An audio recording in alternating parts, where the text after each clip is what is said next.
Good morning and welcome to 10-10-10 at Poets House, the poetry library in downtown New York City. Poets House is the place for poetry, poets, and all things verse. I'm Dave Johnson, poet and playwright, and your host of 10-10-10, where we invite you at 10 a.m. on weekdays for 10 minutes to write a new poem. And in 10 days, you'll have 10 new poems. Today on 10-10-10 at Poets House, we're looking at the poet Charles Simic. He wrote several poems on food, and the one we're going to look at today, I always like to write about food. I think all poets like to write about food. This is one of my favorites. This one is called Watermelons. It comes from this book, New and Selected Poems in Charles Simic. We have many books here at Poets House of Charles Simic's work, but this one is the New and Selected Works, and this comes from a section where he wrote several poems about objects, and this one is a food poem called Watermelons. It goes, green Buddhas on the fruit stand, we eat the smile and spit out the teeth. Strange, eh? But really, really compelling. Watermelons, green Buddhas on the fruit stand, we eat the smile and spit out the teeth. Right? Now, when we break this poem down for just a second, we explore this poem and see what he's doing, right? It's just 4 lines, really, right? Starts off with the subject. He chooses a food that is really compelling, right? Watermelons in this case. And he calls those melons green Buddhas. Now, why would he call them green Buddhas? You know, why do you think he would call these green Buddhas? Right? Here we go. Watermelons, green Buddhas on the fruit stand. We eat the smile and spit out the teeth. Why would he call these green Buddhas? Right? Maybe because they look like the shape of a Buddha in a certain way, a certain kind of Buddha, right?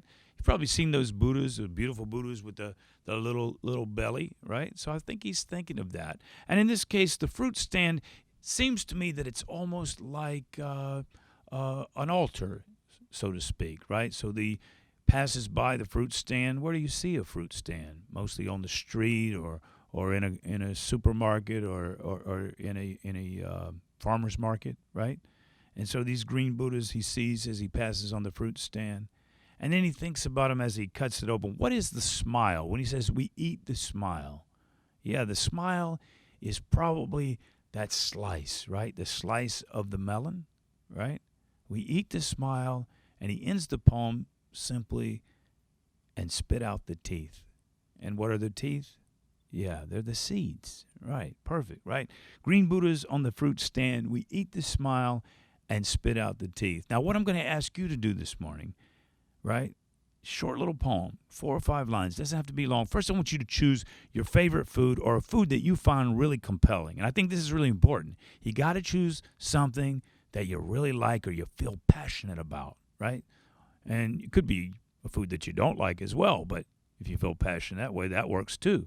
But you want to choose something that you're really passionate about, right? So I'm going to say, I think I'm going to choose cherries, right? You choose watermelons. I'm going to choose cherries. It doesn't have to be a fruit. It could be pasta. Well, I love pasta, right? Anchovy pasta would be interesting too. But I'm going to choose cherries this morning, right? So cherries, right? And I'm going to think about what it could be, right? Let's think about that.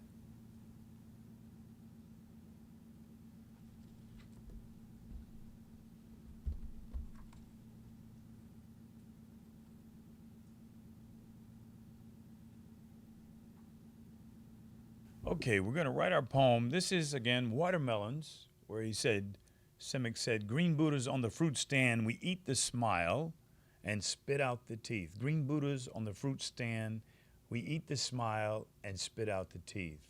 Now, first, you're going to select your favorite food. And as I was saying, I've selected cherries. So I'm going to take that, give that a shot. Cherries, right? Put that up here. So I've been thinking about this a little bit. Cherries, I like the idea that he chooses a color right off, right? That really is a strong way, I think, to open the poem. But I'm going to choose a different color. Cherries have a lot of different colors of cherries. I'm going to go with maroon. Maroon. I think that's an interesting word, too, to say. I like the sound of that. Maroon, right? Maroon. He says green Buddhas. I'm going to say maroon cardinals. Cardinals. I like cardinals. I always like cardinals, the color of cardinals. And then also it could be even a religious symbol, I guess, too. But maroon cardinals And where would they be? He says there's on a fruit stand. My maroon cardinals are going to be on a high wire. Maroon cardinals on a high wire. I'm thinking about birds, right? Maroon cardinals on a high wire. Also, the idea maybe that you're, walking on a tightrope kind of thing. Could use tightrope. That's not bad either. But maroon cardinals on a high wire.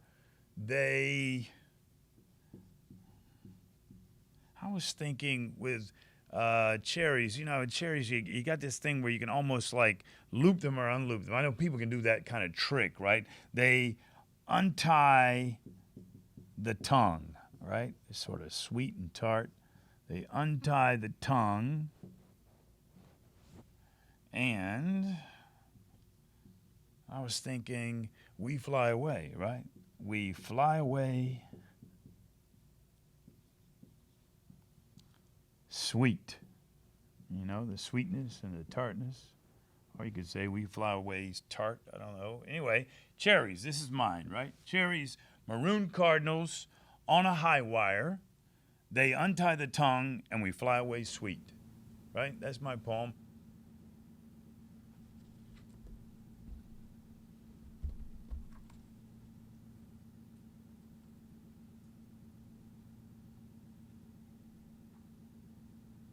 I want you to write your poem in 4 or 5 lines for your favorite food or a food that you're passionate about and share it with us at the address on the screen.